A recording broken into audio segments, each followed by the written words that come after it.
Pernah gak sih kamu ngerasa takut banget gagal? Bukan karena gagal itu sakit, tapi karena kamu takut dilihat gagal oleh orang lain.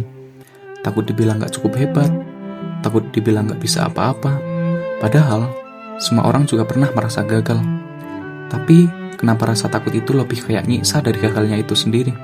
Menurut riset dari University of California, rasa takut gagal sering muncul bukan dari hasilnya, tapi dari social perception. Suatu cara kita berpikir tentang bagaimana orang lain akan menilai diri kita.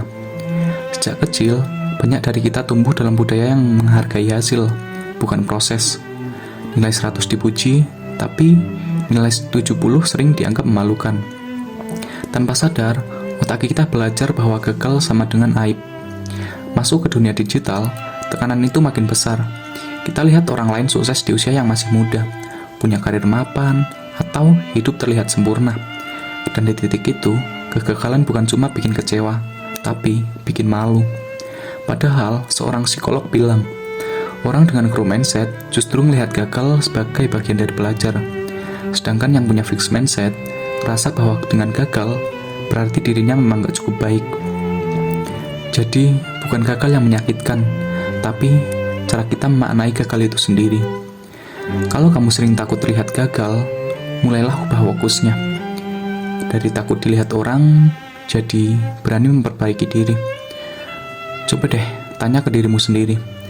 Kalau nggak ada yang lihat, apakah kamu masih takut gagal juga?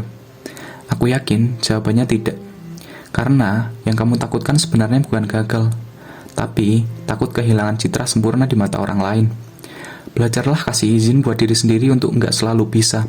Karena justru di momen kamu jatuh, di situ karakter dan arahmu mulai kebentuk. Ingat, yang kamu kira selalu berhasil juga pernah gagal. Mereka cuma nggak selalu menunjukkannya. Jadi, nggak apa-apa kalau kamu jatuh. Yang penting, kamu masih berani berdiri meski dilihat orang. Keep moving, bro.